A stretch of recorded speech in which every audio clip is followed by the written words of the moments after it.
পঞ্চমবারের মতো রাশিয়ার প্রেসিডেন্ট নির্বাচিত হয়েছেন ভ্লাদিমির পুতিন। মন্ত্রিসভায় এনেছেন আমূল পরিবর্তন। এ নিয়ে জল্পনা কল্পনার শেষ হতে না হতেই এবার চীন সফরের ঘোষণা দিয়েছেন রুশ প্রেসিডেন্ট। আর তা নিয়ে আবারও রহস্যের জাল ঘনীভূত হয়েছে বিশ্ব মিডিয়ায়।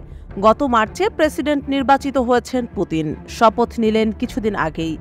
এরই মধ্যে চীন সফরে যাওয়ার খবর শুনে বেশ নড়ে চড়ে বসেছেন পশ্চিমারা। আগামী বৃহস্পতিবার থেকে শুক্রবার অর্থাৎ ১৬ মে থেকে ১৭ মে পর্যন্ত বেইজিংয়ে অবস্থান করবেন তিনি। গত মঙ্গলবার এ সফরের বিষয়টি নিশ্চিত করেছে উভয় দেশ। এক বিবৃতিতে চীনা পররাষ্ট্র মন্ত্রণালয়ের মুখপাত্র হুয়া চুনইং বলেছেন, চলতি বছরের মার্চে পুনরায় প্রেসিডেন্ট হিসেবে নির্বাচিত হওয়ার পর এটি ভ্লাদিমির পুতিনের প্রথম বিদেশ সফর, আর ৬ মাসের মধ্যে চীনে তার দ্বিতীয় সফর। চীনা পররাষ্ট্র মন্ত্রণালয়ের মুখপাত্র ওয়াং ওয়েনবিন বলেছেন, এই সফরে পুতিন চীনা প্রেসিডেন্ট শি জিনপিংয়ের সঙ্গে দ্বিপাক্ষিক সম্পর্ক, বিভিন্ন ক্ষেত্রে সহযোগিতা ও অভিন্ন স্বার্থ রক্ষায় বিভিন্ন আন্তর্জাতিক ও আঞ্চলিক বিষয় নিয়ে মতবিনিময় করবেন। এদিকে ক্রেমলিন জানিয়েছে, দুই নেতা তাদের বিস্তৃত অংশীদারিত্ব ও কৌশলগত সহযোগিতা নিয়ে বিশদ আলোচনা করবেন। সেই সঙ্গে রুশ চীনা সহযোগিতা কিভাবে আরও বাড়ানো যায় তা খুঁজে বের করার চেষ্টার পাশাপাশি আন্তর্জাতিক ও আঞ্চলিক ইস্যু নিয়ে কথা বলবেন। আলোচনার পর তারা একটি যৌথ ঘোষণাপত্রেও সই করবেন বলে জানানো হয়েছে। দুই দেশের মধ্যে কূটনৈতিক সম্পর্কের ৭৫ বছর উপলক্ষে আয়োজিত একটি অনুষ্ঠানে অংশ নেবেন পুতিন।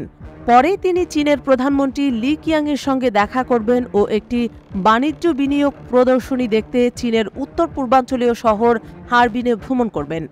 রুশ প্রেসিডেন্ট ভ্লাদিমির পুতিন পশ্চিমাদের কাছে ত্রাসের নাম, তাই তো তিনি কি করছেন, কোথায় যাচ্ছেন সবকিছু নিয়ে বেশ নজরে রাখে পশ্চিমা শক্তি। এ কারণে পুতিনের চীন সফরকে ভালোভাবে দেখছেন না তারা।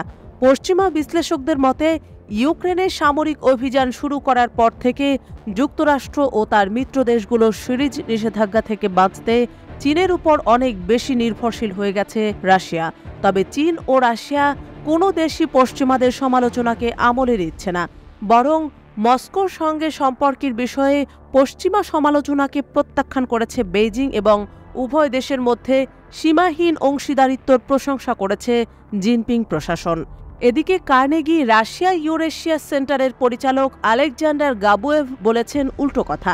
এক সাক্ষাৎকারে তিনি এএফপিকে বলেন, পুতিন চান চীন রাশিয়াকে সমর্থন করার জন্য আরও বেশি কিছু করুক, কিন্তু চীন তা করতে অনিচ্ছুক, কারণ তারা পশ্চিমের সঙ্গে সম্পর্ককে ঝুঁকিতে ফেলতে চায় না।